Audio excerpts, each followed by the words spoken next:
Anthony Peake is the author of 11 multinationally published books, including his latest, The Hidden Universe, an investigation into non-human intelligences.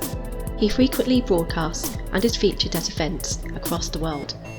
He takes a radically different approach from his findings to the nature of reality and extraordinary human experiences, mixing leading-edge science with other fields including anthropology and esoteria.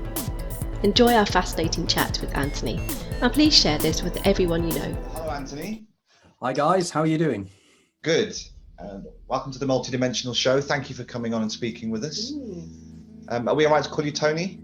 No, absolutely. I'm Tony to my friends. Anthony's the writer guy. I'm the ordinary Tony. I'm the guy behind the Anthony person. Fantastic. Yeah. So for those that don't know you, although I'm assuming anyone who comes on tonight will, you're an author and researcher with now 11 books to your name. That's right. Fantastic. The last of which has just been released, The Hidden Universe. So do you want to tell us a little bit about your new book to get us started? And a bit of your background, yeah? Just a little bit of background, I suppose. Born and brought up on the Wirral, the Wirral Peninsula, or Wirral, when the epidemic started, and they actually had people going up there. People from the Wirral got quite upset. It's either Wirral or the Wirral Peninsula. But from Wirral, moved away 1973 to go to university, did my first degree at Warwick in sociology and history. And there I specialised in the sociology of language and the sociology of religion. And then did postgrad at London School of Economics, where I studied statistics, economics, psychology. I was all part of a postgraduate program in human resources management and international labour law. But I've always been fascinated by extraordinary human experiences, UFOs, these kind of things. But I've always wanted to take a very scientific viewpoint on these things. I tend to, as you know, do science. And I also consider myself to be somewhat of a skeptic. So if something makes no sense to me, or it's not supported by the evidence, I will say so. The new book is the culmination of probably most of my research, because I'm pulling it all together in the idea of what exactly are the entities that people experience when they take things like DMT, when they have out-of-body experiences, when they lucid dream. What are the entities that people encounter in alien encounters, abductions, these kind of things. So I really wanted to do the science of that and the sociology of it and the anthropology of it, which I think I'm quite pleased about. And breaking news, funnily enough, this is my first book that a foreign rights deal was actually negotiated and agreed before the book came out. So the book will be out. The book will be out in Greek, of all languages, which is my favourite country of all countries. Wow. And it will be out in the next 3 months. And not only this, I've actually met up with the publisher, the Greece's third biggest publisher, and the world's biggest publisher of Greek philosophy. And the new owner, Yanis, is trying to re-change the brand. And he sees me as his main author for doing this. And when I met him in London a few weeks ago, he was so intrigued by my ideas. The next day he went to one of my other publishers, Arcturus, and bought the rights to my first book. So literally in one day. So I'm going to have 2 books out in Greek this year, and hopefully exciting times. So I'll be doing a lot of television over in Greece. They want me to do television, radio, and also, do you remember I mentioned about the Dracula Caves event that we did? Yes. We're going to be doing that in the original location of Plato's Cave. I've done some research and found a paper that was written in 1905 by a Harvard academic, where he searched Greece to find the original location of where Plato decided he would locate his thought experiment of Plato's Cave, and we found it. It's called Cave of Vari in a mountain very, very close to Athens, about 17 miles south of Athens. And it's going to be very exciting, that, and we'll be negotiating with the Greek government to get access to this cave, and we will reproduce using the Lucia light devices, and we're going to reproduce the whole thing in the original location. So that's really exciting. Wow, that sounds special. How was the event at Dracula? We meant to come along, but we didn't get there in the end. Extraordinary, absolutely extraordinary. Dracula Caves themselves are so odd and weird. There's five miles of caves, of tunnels that were built just before the Second World War. It was what was called a shadow factory. It's where they actually put the Spitfire wings together. And somewhere in the region of something like 6,000 people work. No, was it 600? I think it was 600 people work there in total secrecy. And it was only declassified about 6 or 7 years ago, because after the war, it became a nuclear shelter for Princess and her family. And they were listening into the Russians there. But it has got poltergeist activity. It is incredibly haunted. Dracolo itself means the hill of the dragon. And it's a drake, as in Old English. So this is a kind of a spirit. And on the edge of the hill itself, there's magic mushrooms growing everywhere. It is extraordinary. And the things that we did there, I mean, we had lucid light devices. We had Dr. David Luke with us doing telepathy experiments. We had Dr. Carl Smith, who's an expert on virtual reality, and we had people wearing virtual reality headsets to get them into an out-of-body experience. Before myself and a friend of mine called Samantha Treasure, who's a Canadian anthropologist, I played the role of the Hierophant from ancient Greek systems. I took the guests into the tunnels, and then Sam appeared as Persephone, and we actually did the Persephone myth. Then we recreated Plato's cave in the depths of the darkness. Very, very powerful, really, really powerful. But doing it in the actual location is going to be extraordinary. Yeah. When is that planned for? We're hoping probably for some time in high summer, so probably in August. And this, that we think we can get the Greek tourist board and the involved as well. So, and film crews and everything else as well. So we think this could be quite a big event. But I'll keep on that. Yeah, it'd make a good documentary actually, wouldn't it? I've got literally the amount of documentary makers that are literally lining up to want to be involved. I've got about 4 or 5 of them, all of whom are really keen to be involved because they know it's going to be such an extraordinary event. And with, hopefully, I'll have the Austrian inventors with me, the guys that invented the Lucia hypnagogic light device, which again, breaking news, I'm doing an event in California at the end of May, and we will have at least 3 Lucias for that event as well, called Contact in the Desert, including Dr. Dirk Prokol, who's the consultant urologist and the co-inventor of the Lucia device. So very interesting times. Oh, excellent. Can you expand a little bit for our listeners on what the Lucia light device is? Because I'd never heard of it until you put me onto it actually, and it looks fascinating. But I don't think it's something that's in a lot of people's consciousness. So no, it will be soon. It's getting bigger and bigger all the time. There are light devices that have been on the market for many years, but all of these light devices are built by non-specialists, whereas this machine has actually been built up by a consultant psychologist, and they built the machine because they know how the brain functions and how it reacts to certain types of light. Okay. And what the machine does, I was one of the earliest people to test it around about 10 years ago in Switzerland, and it's extraordinary. You sit in front of this machine. It's a little bit like, you're probably far too young to remember, but in the 1950s there was a version of War of the Worlds with an actor called Gene Barry made. And the flying saucers in that look very like the Lucia device. It's quite creepy. And you sit in front of it, and initially you just see white light. You close your eyes and you see white light until the brain encodes and your neurons start to encode what it's doing. And once effects start taking place, your brain starts to encode it and starts to create what are technically called phosphines. Which are kind of inner light, but very quickly it develops and it becomes colourful. Suddenly you have colours coming in, you have reds and blues and greens, and then they start spinning like the tunnel effect that you actually get. So you feel like you're being sucked into a tunnel, like a near-death experience. So the whole thing is quite extraordinary. Now this machine has been tested, they've done tests around the world on it, and I believe what it does is it stimulates the pineal gland to create endogenous, that is internally related, created dimethyltryptamine. And in doing so, the dimethyltryptamine, the melatonin is changed into dimethyltryptamine. So it effectively facilitates an out-of-body experience, or whatever you want to call it. And it does it for everybody. You know, I know of nobody that's used the Lucia device that's not had an extraordinary experience. So It is powerful and it is incredible. Wow. Yeah.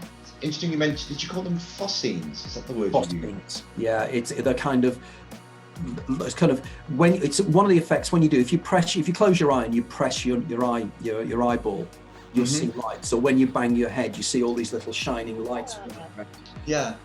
These are actual things. Technically, the technical term for them is called claviform constants. These are when you get cobweb effects and special light effects. Now the question is, yes, we know neurologically why they take place, but we don't know how and why. We don't know how they create light in the way they do. It's rather like it's an inner light that is actually created by the brain. And again, there's been research done. There's one of my associates called Professor Istvan Bokken, who is a Hungarian who now works in America. And he's been doing work on this inner light, the way in which it's light given off biophotons. And it's light given off.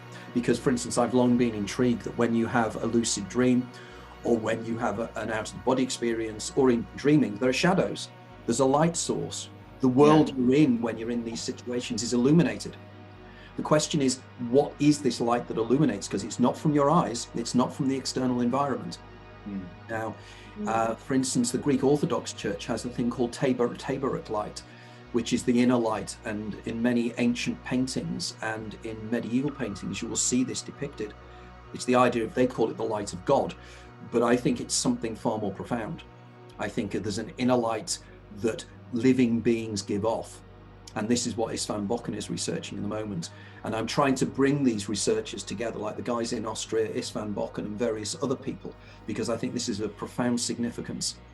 And of course, when we talk about hallucinations and everything, it's telling us something quite distinct about how the human brain works and how the human brain functions. Interestingly, it was this exact phenomena that woke me up about 7-8 years ago, because as a child I used to lie in bed at night and get the kind of static behind the eyes, and I used to experience this a lot until I was about 10 years old, where I would focus on it and it would start to form bands of color and then become fully immersive pictures that I would get sucked into, and then I forgot about it. And then years later, in my mid-30s, I started to research it online and found some books on how to induce these kind of states. A book called The Phase that was very interesting, and that kind of led me on to everything else and to where we are today. So I'm very much what you're describing here seems to be hypnagogic imagery or hypnopompic imagery. And again, if anybody's interested in the science of this, there is an associate of mine who is funnily enough, is Greek Cypriot, called Andreas Mavromatis. And he wrote the definitive book on this, funnily enough, called Hypnagogia. Mavromatis, Dr. Mavromatis, he's a psychologist, and he describes in great detail how these images are formed. Now, what is even more intriguing about Dr. Mavromatis is that he's also fascinated by Plato, the ancient Greek myths, and everything else as well. And he's written a fascinating book called Traveling Light about his own experiences with a Greek shaman as well. By the way, Natasha, I see you. By the way, nice to see you. Natasha joined us. Right. It's nice to see a friendly face, so that's good. Yeah, we've got a couple joined actually. Is it? Oh, right, okay. Great. That's good. Because Natasha was at with our event in Birmingham, wasn't she, as well? Yes, she was. That's right. Yes. And at Breaking Convention. Okay. Yeah, we can't actually hear her, but she's trying to speak. But yes, try chatting in the text box to anybody that wants to. Okay, because Natasha would have used the lucid light device when she was, which she did. So she can actually give you some feedback, guys, about exactly how the effect of this machine. I was going to ask you about your experience, Anthony, because you mentioned it in your latest book. Yeah, it was extraordinary. What they did was they invited me down. I was invited down there by a researcher, near-death researcher by the name of Evelyn Olassa Valorano. And she'd read my work, was interested in it, and Evelyn and I had met, and Evelyn had invited me to speak in Switzerland a few years ago, a few years before this event. And she told me that there was a friend of hers, Dr. Engelbert Winkler, who was a great fan of my work because he'd had a near-death experience as a child. And then she said, he and an associate invented this machine and they'd love you to try it out. So I go down to Geneva, and they bring this machine in, and I sit down in front of it. If anybody's interested, if you put in Anthony Peake hypnagogic light device, somebody filmed this actual incident. So you right, okay. Okay. Yeah. So, and it's quite popular on Facebook, you'll find it, and maybe I'll send you the link and you can put it up on your website. But I sit in front of it and the light comes on and it's just white light. And and they said they'd give me the strongest ever. So they give me really strong and it starts flickering and nothing happened. And I felt really bad about this because I thought, how am I going to tell them it doesn't work? So I thought I'm going to have to make something else up. And then suddenly there was this beam of blue light from one side and red light from another, and they started to spin, and then there was the tunnel effect. Then my eyes started to vibrate in my head, and then I said, oh, if you change the colors, and they said, no, that's your brain creating the colors. There's no colors, it's just white light. I then saw something in my periphery vision, in my extreme right periphery vision. I could see something shimmering. Now I get classic migraine. And I know a scotoma and a migraine scotoma when I see it, when I perceive it. Yeah. And I realized this is what it was. And I said, can I look away from the light? Because there's something down here I need to look at. And they said, yes, you can. So I looked away and I still cannot believe what I saw. I was hovering above a planet. I was probably 30 miles above the surface of the planet. I could see the curvature of the planet, and there were blue lines of light shimmering into the distance like a checkerboard pattern to the edge, and the edge of the planet had blue lights. Being the hero I am, I panicked and asked them to switch it off, and it all okay. Wow. Now, when I then get talking to them afterwards, I'm talking to them, and suddenly it starts here, and there's this kind of bzzz here, my forehead. A movement as if there's kind of little creatures moving underneath. And it continued throughout the evening, this sensation. Then I go to bed that night and I had the most vivid dreams, and I dreamt of snakes. I saw snakes everywhere. They were looking at me. They were mocking me. And I only subsequently discovered that there's a book called The Cosmic Serpent written by Jeremy Narby, who is a French-Canadian anthropologist. He talks about the very effect I had in terms of the snakes. And he did it after he experienced ayahuasca, DMT ayahuasca. I then told this tale to a guy called Robert Bruce, who is an Australian out-of-body researcher. And when I explained it to Robert, I was doing an interview with him, and he said, look at the back of my book. And on the back of his book was what I'd seen, the blue lines and everything else. And he said, you saw the astral plane. You saw. Wow. This is what out-of-body experiences have been describing for years. But not only this, but Carlos Castaneda, who I know has been discredited in certain ways, talks about something called the light of the world. And this is what I saw. Castaneda describes these blue lights, which I'd seen. So I'd seen things I didn't even know existed, written by other people, which to me validated completely my experience. And I think what it did was it opened up my pineal gland. It activated my pineal gland, my Ajna chakra, whatever you want to call it. And it turned my melatonin into what we now term metatonin, which is endogenously generated DMT. And what we're trying to do now, and there's researchers at the moment at Imperial College in London, and there's researchers at the University of Sussex who are doing work on testing what happens with the brain when people take substances such as psilocybin, magic mushrooms. And guess what they discovered? When you take psilocybin, magic mushrooms, they scan the brain, an MRI scan or an fMRI scan. They were expecting to find areas of the brain that lit up greater when people were having hallucinatory experiences. The opposite happened. Absolute opposite. Areas of the brain were switched off, which means that the brain is an attenuator. The brain is there to take out information. These substances switch off the brain's ability to be able to take out the wider signal. This is extraordinary. This is revolutionary discovery. This paper will be out soon, and this is all linking with Lucia and the hypnagogic light device. So we're really doing the science now, and we're blowing the lid off an awful lot of this stuff. You know, this is really serious research, and suddenly we're discovering just what these substances can do and the way in which they seem to take you into an alternate reality, which is even more real than this is. It's an exciting time, doesn't it? It feels like we're on the precipice of, as you say, blowing the lid. I like that expression. Watching you talk in a previous interview, as I mentioned before, you're saying about how there's seems to be quite a closed door with some media, especially in the UK. You were saying, and they are terrified. How long can they ignore this? Well, it amazes me that they do. There seems to be this subtle censorship going on. Because the received wisdom is material reductionism, and anything that contravenes material reductionism is just ignored. They've been ignoring the results of quantum physics since 1926, when Max Born came up with his statistical analysis and is saying that the wave function is a statistical wave function. We know that 99.99999999996. No, I got 2 out there. There was actually 2 more I should have done. So it's 99 to the power of 13 empty space. And this is everything. So everything that's made up of subatomic particles is that level of empty space. Which means that the reality we think is reality isn't. It's brain created. The brain creates this holographic image which is put into the external world. It's what Charles McCreery and Cynthia Green, researchers in the 1980s, said it's called a metachoric experience. It's the idea that we project outwards a reality that we believe is real, and we believe it's real because it's consensual, because we share it with other people. Yes. But hallucinations can be just as real, even though they're not shared.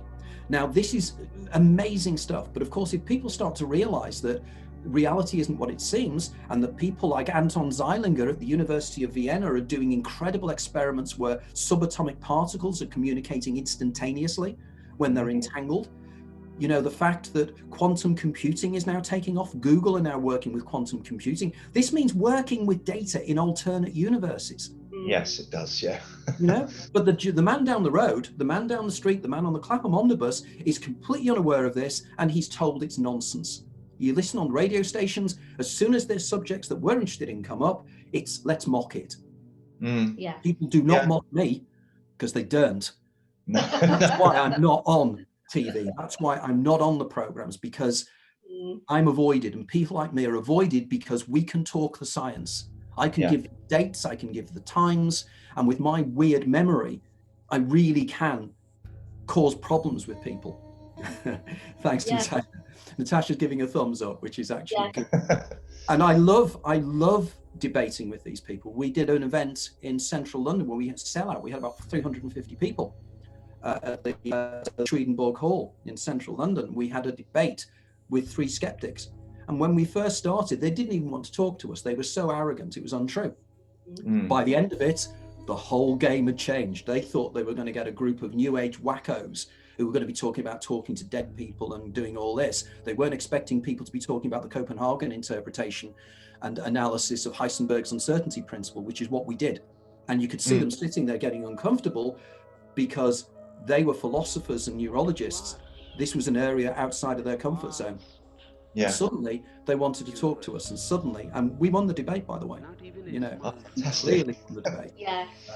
And again, if anybody's interested, the 6 opening speeches of this debate are on YouTube again. I was just going to ask that. Oh, yes, we'll look that up then. That sounds fascinating.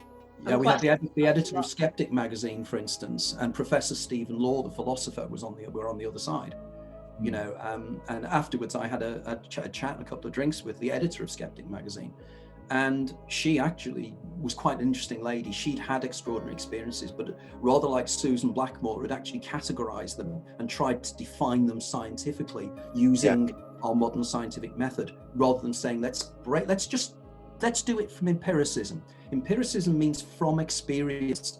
So when somebody has an extraordinary experience, don't diss it, don't dismiss it. This person's had a genuine experience, and it's bad science to not go where the evidence tells you and allow your prejudices and your preconceptions to just go to denial. Precognition, they've got an explanation for that, law of large numbers.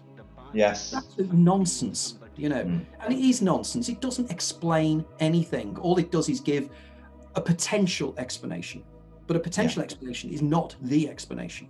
The E explanation is deja vu, they're precognitive. Deja vu are evidence you're living your life again. When you encounter entities in out there, when DMT or anything, these entities seem to have independence of you. No doubt. Yes.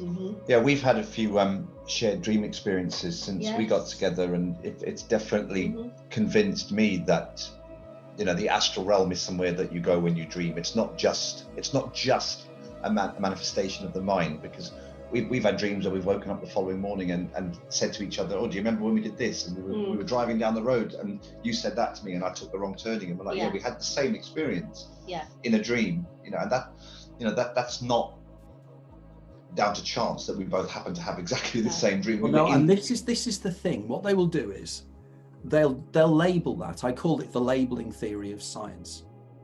They will give it a nice, if they can, give it a nice foreign sounding or Latin or Greek term. And in that case, they'll call it a folie à deux. That somehow the two of you have, by telepathy, gone into another location and shared something. That telepathy is also denied by modern science. Doesn't seem to stop them using things they deny in order to explain things they want to deny even more. Because the very fact that you had that experience means that whatever the reality you were in is real. Because the only reason we believe that this reality is real, because it's consensual. Because I say, oh look, there's a brown dog over there, and somebody else says it's a brown dog. We're consensual and we both agree we're seeing a brown dog. But if you go into an alternate state of consciousness and you go into an alternate reality and you come back with the same information, that proves it's just as real as this one. Of course, what they'll then do, the famous phrase they use all the time, the plural of anecdote is not proof. What? So how many people have to experience these things before anecdote after anecdote after anecdote, but we still deny it? That's not science, that's scientism. It's a belief system. Yeah, it's like UFO experiences. You know, you hear of cases where, you know, hundreds sometimes of people have seen a UFO in the sky, and yet you don't hear about it unless you go looking for it. And the explanation for that is the mass delusion of crowds. They even have an explanation for that. You know, again, so there are thousands of people, like the people at Fatima that saw the sun spin in the sky. So thousands of people all collectively saw the same hallucination at the same time. Well, if thousands of people see an hallucination at the same time, what's happening at Wembley Stadium, the FA Cup final? Is the football match an hallucination as well? You know, it's when you apply it like that, it makes it so nonsensical. So nonsensical. It's always confused me a little bit about the skepticism around things like telepathy, because I mean, even quantum physics itself says that particles change their behavior by being observed, and there's no physical connection that we are aware of between the observer and the object that's changing. So that in itself is a form of sort of interaction at a distance. Oh, so no, what they do is then they turn around and they say, oh, no, you're confusing this. This is not an observer effect. This is a measurement effect. It's the act of measurement that causes this. My counter-argument is this. Any act of measurement that's taking place in final analysis is analysed by a brain and mind. A telescope or a microscope measures nothing. It doesn't see anything. You look through a telescope and you see a star. The star is actually seen by a consciousness at the end of the telescope. The telescope is non-sentient. It doesn't see anything. It's just an object. And this is the point they keep missing, and they're saying, oh, it's the measurement device that collapses the wave function into a point particle in one location or another, therefore explaining the mysteries of the twin slit experiment, and how it is that if you don't measure or put a measuring device on one of the twin slits as light goes through it as a single photon, if you don't look at it, you get an interference pattern, which is impossible because at that time only single photons are going through at any one time. But the minute you actually put a measuring device to see which of the holes the subparticles are going through, immediately, and I mean immediately, the interference pattern disappears. As if one photon is going through at a time. That is direct relationship between active observation and subatomic particles and their behavior. There is no question, there is no doubt. This experiment has been done time and time and time again. But how many people know about this? A vanishingly small amount of people. Why is that? Because the authorities do not want people to know this, because they just don't. And people like us are dangerous because Yes, we are. Yeah. We love the double slit. We quote that a lot in our talks and stuff. Yeah, I think in more recent sort of revisions of that experiment, they even proved, although again it's probably not mainstream knowledge, that in order for the particle to be doing what it's doing, the information had to be traveling back in time. Yes. To tell the particle to change its behavior. Like they got it down to a nanosecond when they actually made the decision whether or not to observe it. And in order for it to give the outcome it had, it would have had to have known before that point in order to be a particle or a wave. And that just blows my mind. That's fascinating. It's technically called the delayed choice experiment. And Okay. it's uncanny that the particles know before you've made the decision yourself to do it. Yeah. It means that suddenly our idea of time and space suddenly starts to get warped. And this is why quantum physics, I have to discuss this with people, and people turn around and say, oh, this is nonsense. And then I point out and I say, read any book on quantum physics. If you can understand it, read it. You don't have to take my word for it. So they just go into denial. They just go complete into denial. 99% of people are still stuck in the science of 1897. Yeah. You know? They have not moved from there. They still work in the world of Newtonian physics. And quite rightly, because Newtonian physics works a dream. Yeah. Materialist reductionism works a dream. We wouldn't be able to do this without modern science. But it's not a total explanator. For example, there are two areas of science that are in total conflict. You've got Einstein's idea of relativity for very large objects, and then you've got quantum physics for very small objects. The maths that's used and the equations that are used for both don't work with each other. We have two completely conflicting worldviews, and we're in the middle of it. Because the question is, at what point does the quantum world stop and the nice, cozy world of our existence in the middle sizes before it goes bizarre again when it gets massive? What changes? And they've still to find the point. You know, Anton Zeilinger again, they're getting bigger and bigger molecules that they're finding that goes through the twin slit experiment. You know, they've now got buckyballs that have about 60 separate molecules. And these things do the same thing. They come into existence when they're observed. And if they're not observed, they're just a probability wave. We're going to have the size soon. They're going to get to the size of viruses. And that's going to be very, very weird, because there doesn't seem to be a limit to where this border takes. And again, they're just pretending. They know it's happening, but they're just pretending. Well, look at intention experiments. And you know, there's huge research into that, isn't there? And some very interesting findings about the interaction of the mind and matter. Okay. You know, but if everything is a singularity, if everything is entangled, to use a quantum term, and I've always used the logic that at the first billionth of a trillionth of a second of the Big Bang, everything that ever existed and can exist and will exist was in that point particle, which means it was entangled, which means that everything that exists is entangled. And I've argued in my books, we're one consciousness experiencing itself subjectively. Yes. We're embodied of a larger consciousness. The universe itself is conscious, and the universe is using us to become self-aware in some way. I think we would agree with you 100% on that point. Yes, we've come to that kind of conclusion ourselves from a lot of reading and research we've done. Yeah. And we like the fact that we were saying this earlier about how you kind of combine so many disciplines and so many different areas of research together. You know, there aren't many people doing that. No. You know, you're on a frontier here. So many people are kind of, you know, just narrowing down their focus and keep to one discipline, and everything becomes fractured and nobody sees the bigger picture. Yeah. So I like that. And it's kind of what we do here. We're, you know, the multidimensional, we're talking about, you know, we're looking at all the different aspects of our reality.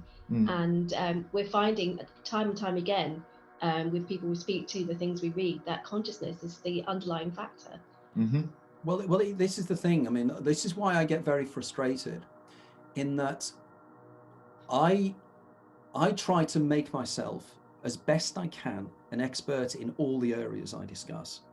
So from everything from modern movies to wine, to football teams, to quantum physics, to neurology. to rock music, and I make sure that I really know what I'm talking about.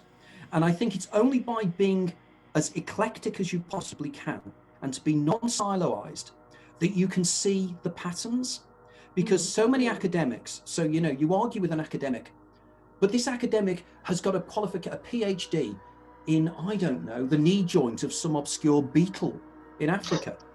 That's their area of specialism. And I have many friends who have PhDs. And I know from friends that have PhDs. I mean, I've been offered PhD places many times in my career, both as a business person, as my interest in economics and everything else as well. It's just I've never bothered to do it. It doesn't mean that because I haven't got the PhD that I couldn't get one. I could get one quite easily. I could get a PhD in the back of the research I've already done. But the issue is that once you do that, you restrict yourself, which means you're not going to see the clues. In other words, the psychologists are not talking to the psychiatrists, who are not talking to the neurologists, who are not talking to the cosmologists, who are not talking to the sociologists and the anthropologists. They're then not looking into magical law. They're not looking into shamanism. They're not looking into the evidence that we're discovering in terms of linguistics, the way the brain functions, all these things. I try to make sure that I know. And as you know in my books, everything I discuss and everything I mention is referred back to academic papers. I tell people, don't believe what I say. Make up your own mind, go to the research documentation, read it yourself, and come back to me. If my interpretation is wrong, I'm willing to accept it. I don't work in belief systems. I don't have a belief system. I have no belief system except for finding truth. Therefore, for me, if somebody comes along and says, you're cheating, the Ferryman hypothesis doesn't work, and these are the reasons, I'd drop it all now. And I'd actually write up and say, it's dead in the water, it doesn't work. Other writers don't do that. Other writers just keep banging on because that's all they can do. I'm not doing that. I want answers. Before I shake off and go into an alternate reality or whatever it is, what happens when you die, I want to try and understand as best I can. And I'm enthusiastic about it, and it means a lot to me. And if people want to come with me, that's fine. If they don't want to come with me, that's fine. If they want to contradict me, that's fine. I don't mind. I really don't mind. But what I can't stand is the two sides we have. We have the extreme wackos who are pulling together the most nonsensical rubbish and getting books published on it, which is inherent rubbish, which allows the skeptics, the other side, to beat up us people in the middle, because we are associated with the loom balls. And you see them, people of 2 and 2 equals 4,223. And it doesn't, We need to go back to the facts, look at the facts. For instance, I find, many near-death experience cases and evidence of near-death experience, evidence of perceptions outside of the body. When I wrote my book on the out-of-body experience, I looked up an awful lot of these cases, and 80% of them had been misrepresented completely. And other people had copied other people. So somebody writes a book on that near-death experience and they get copied, and then they got copied and copied. They didn't go back to the original case, to the original and they were not as described, But other people, I see it time and time again. People will be citing the Pam Reynolds case to me and say, oh no, it's absolute proof. Maria Shu, absolute proof. Not quite. They are interesting cases, but they're not the smoking gun that people claim them to be. And if you do that, the skeptics will wipe you out. This is why skeptics do not engage with me, because they're scared. We try and keep an open mind with all of this stuff. And you're right. You see a lot of people, they kind of get locked onto an idea. Maybe it's sort of romanticism, or it kind of gels with them, and then they go off with it. But we explore, and we like to look at every facet of kind of extrasensory perception and what's happening outside of the realms of the normal 5 senses. But we've never kind of held our hands up and gone, this is what's happening, or this is what it is. And I wanted to ask you actually, because I don't know if you're overly aware, but something that we do a lot of is CE5, if you're familiar with that term. Close Encounters of the Fifth Kind, is that? That's right, yes. It's actually what brought us together. It's how we met. And we've both been doing it for years. It's a nightclub in Dudley, isn't it? Pardon? It's a nightclub in Dudley, CE5. No. Probably, yeah. No, not been there. Yeah. But between us, we've got hundreds of stories of encounters visual encounters and else other types of sightings of craft and beings and orbs and experiences, but we've never kind of sat back and goes, oh, it's definitely the Arcturians, or or it's transdimensional beings. We're still open as to what it is, but something happens when we go out. And I've had a triangular UFO come and hover over my house a few years ago, completely silent for about 20 minutes, before it drifted off over the fields. And there seems to be an interplay between our consciousness and that of the craft that appear. Yes. C5 is basically human-initiated contact, bilateral. Right. Yes, because that's the point I was going to make. That's where I'm coming with my work. The idea is that if we are collapsing the wave function of our own specific reality, it means the reality we perceive will be in some way molded by our expectations and molded by our beliefs. Now, again, going back, there's something called the Saberwolf Hypothesis, which is about the way in which your language structures the way you perceive reality. Yeah. It's the same with any kind of belief system. And this is why I believe that people who are very religious, of any religious persuasion, and it was something that fascinated me when I was at university, about very, very seemingly crazy religious beliefs, that groups of people will believe. And I believe it's, again, when a group of people get together, it's a term I use in my new book, it's an egregore, it's an egregorial. And that group of people create collectively their reality around them, and their reality reinforces their belief systems. So if you believe in UFOs, you will see UFOs. If you believe, for instance, we know from the history of ufology, we know that in the 1890s they had the flats where they had airships. And there used to be the argument that, isn't it fascinating, the aliens seem to culturally match the slight future expectations of individuals. So, it's always machines that are slightly in our future, but they're technologically understandable to us. Yes. It's as if they are molding the reality around us through our own expectations. And that's the central theme of my new book. The idea that the entities we perceive in altered states of consciousness, or in close encounters of the third kind, or abductions or whatever, they seem to create themselves out of our expectations, but that doesn't mean they're not independent of us. This is the crucial point. Yeah. They may be created by our thoughts, but they're thought forms like tulpas. These are things that use our expectations to manifest within this reality, and they will manifest in whatever way they can in order to come through, and they will reach our expectations. And I think there's, quite rightly, as you quite rightly say, there seems to be a one-to-one relationship between the observer and the observed. And quantum physics tells us that this is the case, which makes reality far more interesting, doesn't it? Yes. It suddenly means it's as John Wheeler said, I think it was John Wheeler, the physicist and cosmologist, who said that it seems to be an observer-based reality, that our act of observation creates the world around us. So in which case, I may see the world slightly differently to you. We are still creating this, and we're creating an egregore now. And in the book, I call the entities that people have perceived since the beginning of time egregorials. And I believe they use energy to manifest in some way within this universe. Their intentions are unclear. I think and I'm not alone on this, that somehow they seem to feed on fear. They seem to be able to generate fear in people, and that seems to be a sustenance. And again, there's an associate of mine called Paulino in America who actually calls them parasites. He's actually seen them in hauntings. They seem to create themselves out of plasma. It's as if they're plasma forms. And that again reminds me, of course, if you look at the Islamic legend of the jinn, in the Quran, it says that jinn were made out of smokeless fire. It's plasma. So clearly we have links here. Again, it's just joining the dots. It's looking at the evidence, looking at what the witnesses say, and then trying to come up with some kind of logical model that isn't crazy, but can somehow be tested. Yeah, we've discussed this with somebody that goes out actually ghost hunting. He has the equipment, and he goes into properties and places that are known to be haunted.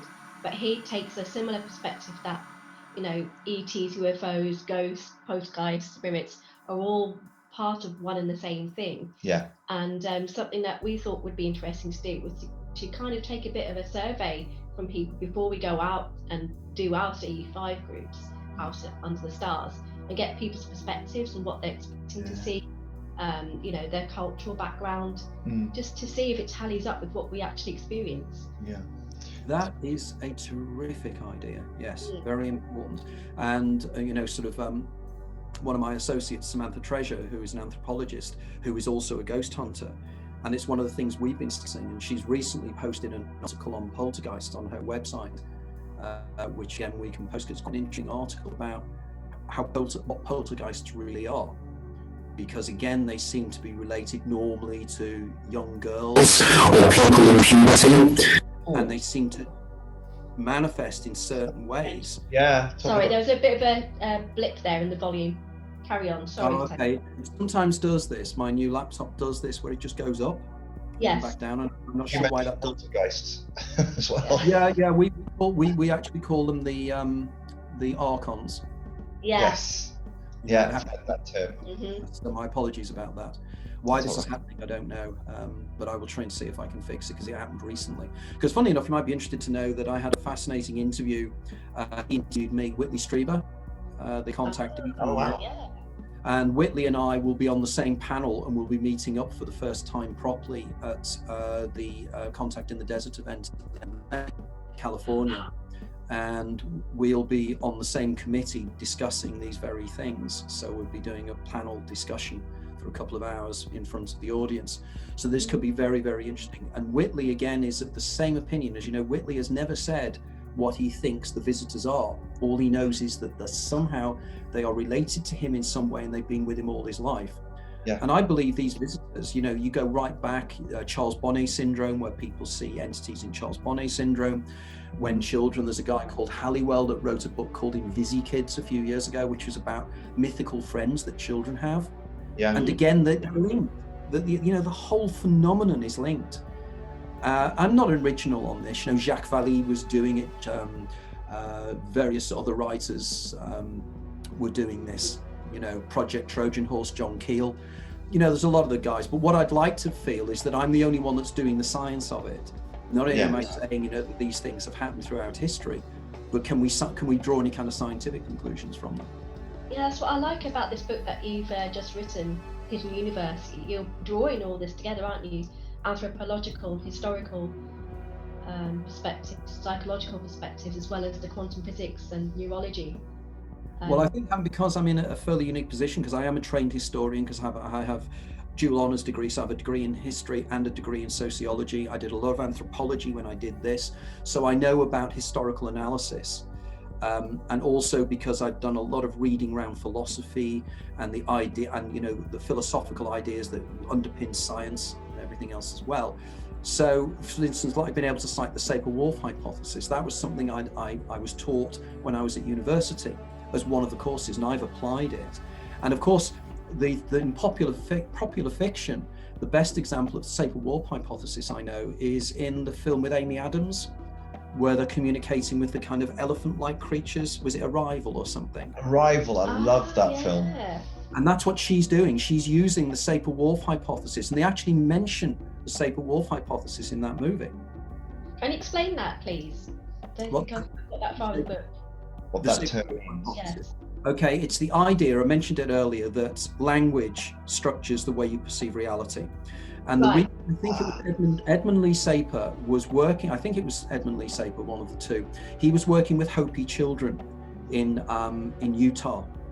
And the Hopi language has a very different structure to Indo-European languages, in the sense that the verbs change depending upon the shape of an object.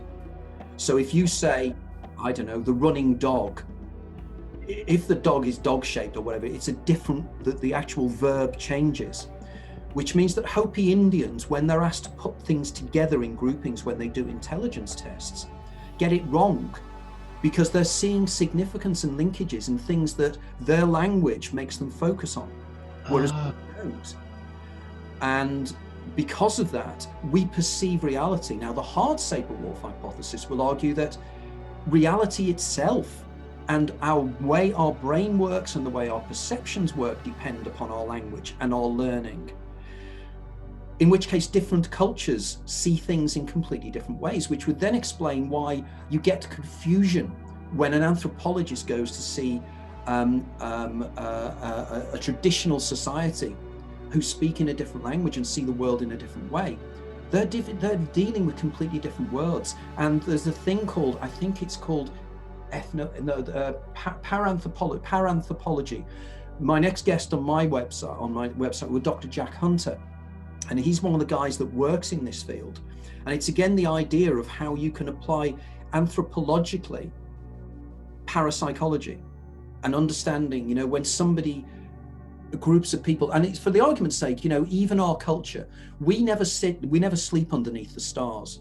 We never, on a summer's evening, just look up at the sky and sleep under the sky. We live in boxes. We drive around in boxes. We wear shoes. We never actually touch the earth. A friend of mine at the moment, she's walking around every morning, Kaz Coronel, who's a fascinating out-of-body experiencer and one of the world's top DJs. And every morning she walks out in her feet and walks on her bare feet on grass right through the winter, because it gives her that kind of feeling with the telluric forces of the planet. Mm-hmm. We never do that. We're isolated. We exist in our boxes. But indigenous cultures do. Indigenous cultures are far more sensitive to the reality behind the reality. They see the magical in everything.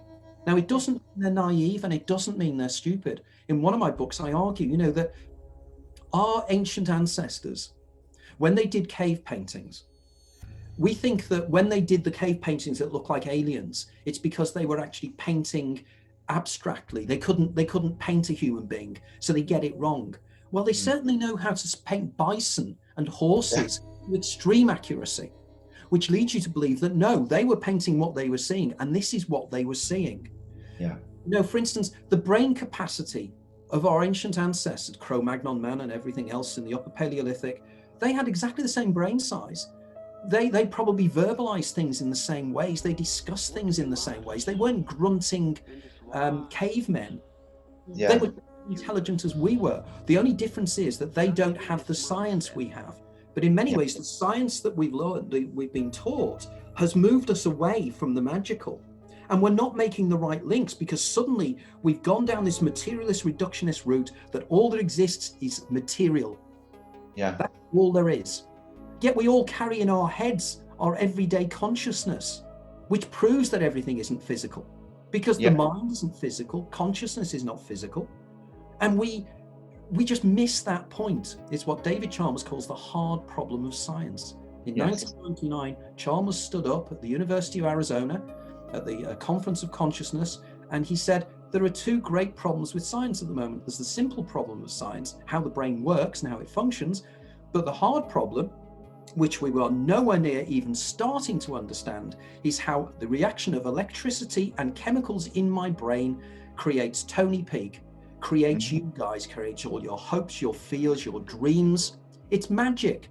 At what point do we become conscious? Is it the addition of one more molecule? In which case, where does it come from? Where does this inner world come from? It's not the chemicals. You can take materialist reductionists think you can understand something by taking it apart. They can't do that with the brain. They can take the brain apart to the nth degree. They can't find consciousness. Yeah. They can suddenly find, there's a bit of consciousness there. It's because they're looking in the wrong way. Yes, I remember reading The Holographic Universe by Michael Talbot recently, and he talks a lot about Pribram and Bohm in his book, and about their theory they put forth that the universe is holographic and the mind is not contained in the mind. And one of the things that stuck out for me and made me smile was that there was another scientist who tried to disprove what they were saying by experimenting on rats in a lab, and he was literally mincing their brains, which is barbaric and horrific. But he would chop up the brains and then put them back into the rat, and the rat would recover and carry on about its normal day, even though its brain had been sewn back together upside down and inside out, or had half removed. And he had to shut up because he was like, okay, consciousness.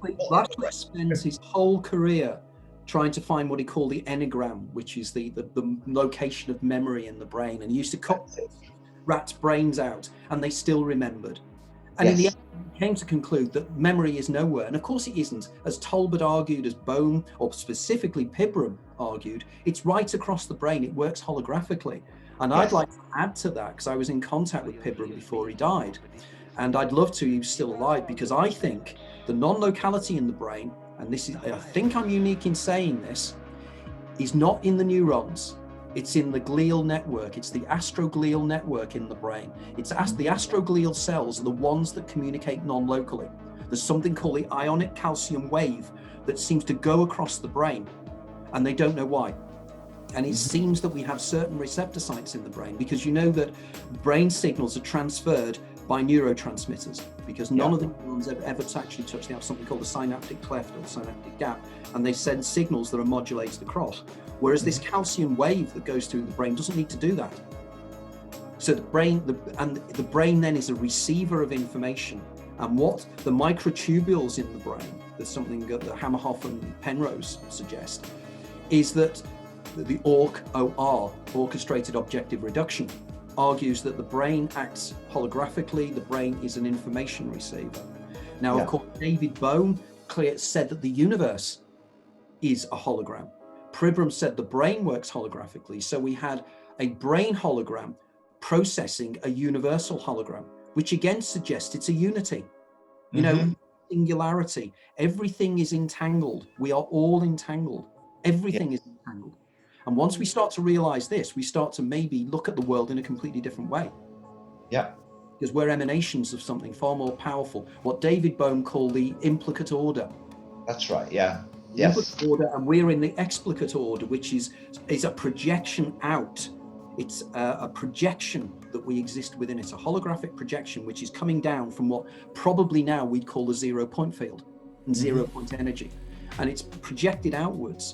And of course, this then brings us on to the simulation argument as to whether this universe is a simulation. I've been criticized for using the term simulation, so I'll try not to use it, because people are quite right. A simulation suggests that it's a copy of something else. And of course it isn't, but it works digitally. It's an information field.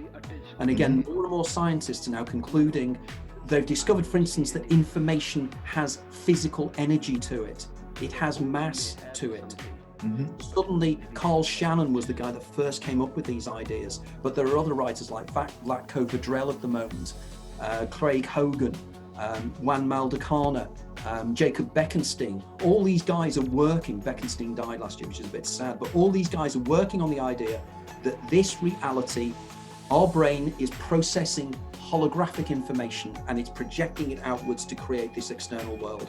If it does that, that explains why our world is affected by how we think, how we feel, and what our expectations are. Yeah, I think we firmly believe that. It's badly called the law of attraction as well in some circles, I think.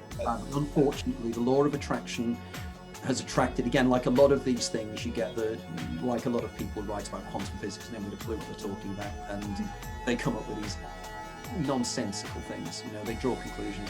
And the law of attraction is far more subtle than that. But we know it happens. We know that your mood can change the universe around you. You know, if you're in a bad mood and you're feeling down, everything goes wrong. It just does.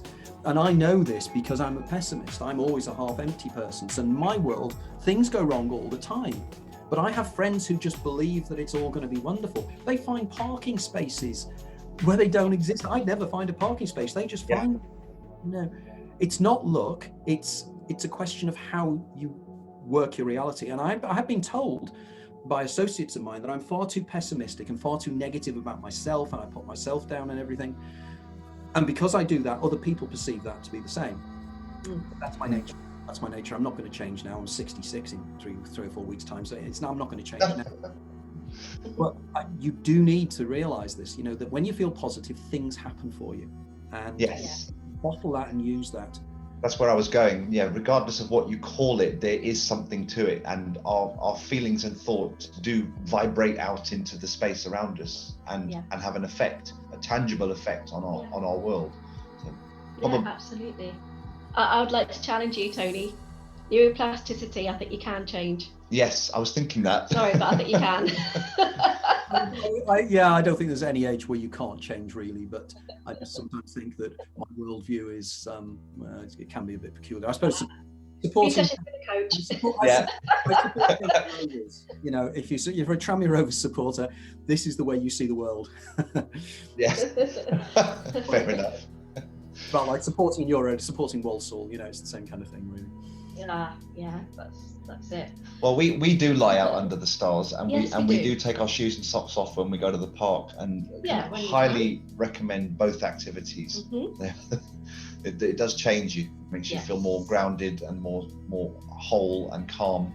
Yeah. So you're right that people get the results. Yeah, people get sterilized by modern living and disconnected from nature. Yeah, I was going to ask you about that, because a couple of things came up for me when you were talking earlier about language, and I was wondering about babies. I mean, they're, you know, we presume anyway that they're born without any kind of knowledge of language, and how do they perceive the world?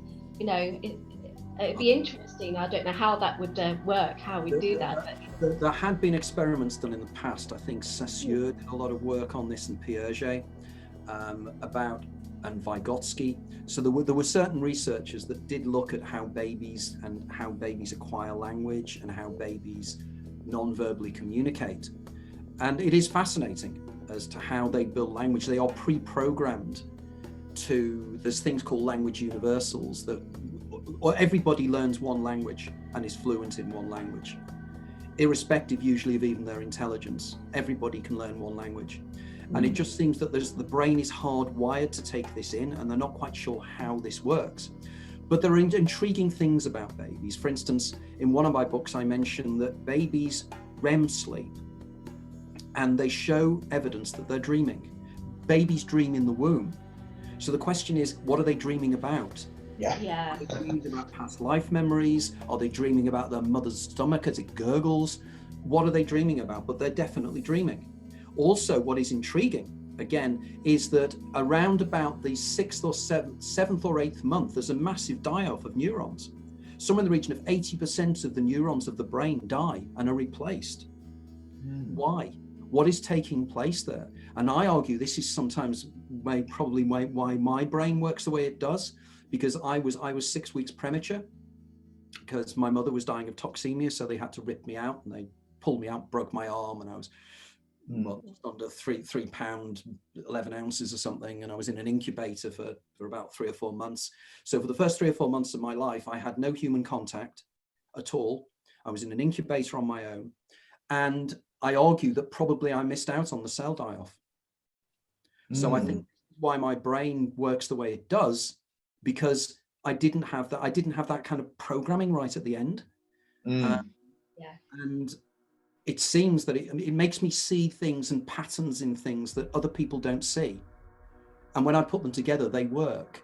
I mean, for instance, I never know why I'll say something in an interview like this, and it'll just come into my mind, and it'll be a date or a time or a scientist, and I'll go, I don't even know when I read that. And I'll go back and subsequently check it up, and I'm nearly always right. And I think, how did I do that? I don't even remember reading about it. It's when I get into the zone, when I'm doing an interview, when I'm writing, something else takes over, my daemon, I would say. And it takes over, and these thoughts and these ideas and these concepts just download into me. Very, very strange. But I think that's probably one of the reasons why that is. So babies, there is something very strange about babies. And I think as well, it's to do with the way in which the two hemispheres of the brain communicate with a child as well. The corpus callosum is not fully developed. So therefore, what I call demonic consciousness is more open to the eidolonic consciousness in the dominant hemisphere. I also believe that the doors of perception are wider open for these children, and this is why they have Halliwell's InvisiKids. They're perceiving the universe that a cat sees when a cat suddenly looks up in the room and they see something you don't see. I think children perceive this as well. But as you get older, and it's the myelination of the neurons. With a child, myelination is like insulation of the neurons. Yeah. When you're young, that insulation is still developing. So it means that the signals in your neurons or the signals in your astroglial network are much more expansive, they're much more open. which means you can take in more information. And this is what I believe then happens at the end of life, when people's brains get destroyed by things like amyloid plaques, which are the things that cause Alzheimer's. Literally, the microtubules in the brain are destroyed and exploded by these amyloid plaques.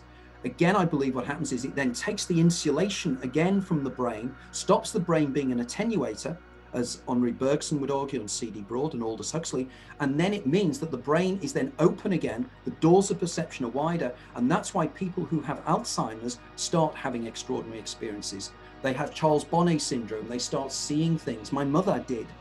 Yes. My mother saw a grey. And I think this is all to do with the way her brain was reprogramming itself. And if anybody's interested in strong evidence of this, and you must get this lady on your show, a lady called Maggie Latourelle wrote a book called The Gift of Alzheimer's, which I mention in my book, Opening the Doors of Perception. And in this, she tells you about the development of her mother from the first initial coming down with Alzheimer's. And there were extraordinary events taking place. This woman became precognitive, she became telepathic. And I believe this happens to most people. So children are, and elderly people are. And it's because they're getting programmed, ready to die, ready to start again. So I think the similarities between an elderly person's brain and a young baby are the same. We've gone.